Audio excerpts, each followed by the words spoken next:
Assalamualaikum warahmatullahi wabarakatuh. Perkenalkan, nama saya Muhammad Sufi Ibrahim dari kelas 11 IPS 1. Di sini saya akan mempresentasikan sejarah Indonesia mengenai Sultan Agung melawan VOC. Kerajaan Mataram mencapai zaman keemasan pada zaman pemerintahan Sultan Agung. Sultan Agung sangat menentang keberadaan VOC di Jawa.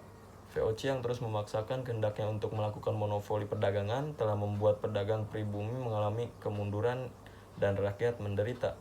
Oleh karena itu, Sultan Agung merencanakan serangan ke Batavia. Adapun alasan Sultan Agung menyerang Batavia adalah sebagai tindakan monopoli perdagangan yang dilakukan oleh VOC. Pada tanggal 22 Agustus 1628, pasukan Mataram di bawah pimpinan Tumenggung Bausreka menyerang Batavia. Pasukan Mataram berusaha untuk membangun pos pertahanan, tetapi VOC berusaha menghalangi, sehingga pertempuran tidak dapat dihindari pada saat itu. Gubernur Jenderal VOC adalah J.P. Choen. Pasukan Mataram berusaha mengepung Batavia dari berbagai penjuru, tapi kekuatan VOC dengan senjatanya yang unggul dapat memukul mundur kekuatan pasukan Mataram dalam pertempuran tersebut. Tumenggung Bausreka gugur dan perang Sultan Agung pada tahun 1628 belum berhasil. Dengan kekalahan tersebut, Sultan Agung segera mempersiapkan serangan kedua.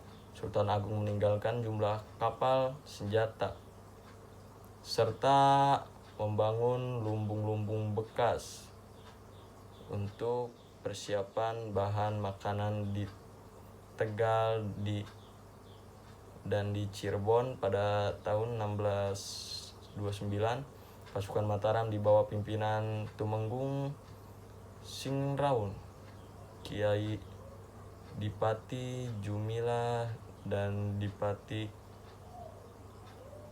Ubaya berangkat menuju Batavia. Namun persiapan yang dilakukan oleh pasukan Mataram diketahui oleh VOC. VOC mengirim kapal-kapal perang untuk menghancurkan lumbung-lumbung beras. Oleh karena persenjataan VOC lebih lengkap, serangan kedua Sultan Agung pun mengalami kegagalan. Dengan keberhasilan VOC tersebut membuat VOC semakin beringas, berambisi untuk terus memaksakan monopoli dan memperluas pengaruhnya di daerah-daerah yang lain. Namun di balik hal tersebut, VOC selalu khawatir dengan kekuatan pasukan Mataram.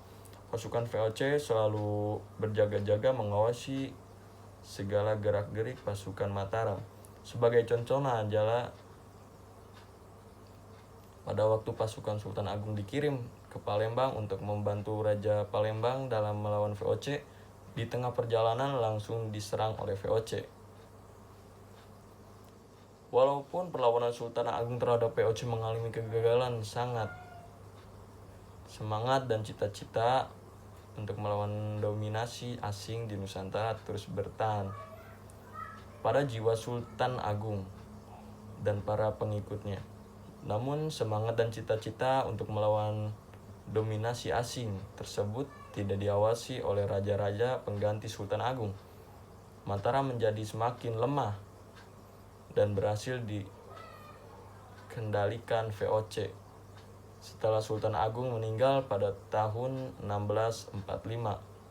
Pengganti Sultan Agung adalah Sunan Amangkurat I, 1646 sampai 1677 Masehi. Sekian dari saya. Wassalamualaikum warahmatullahi wabarakatuh.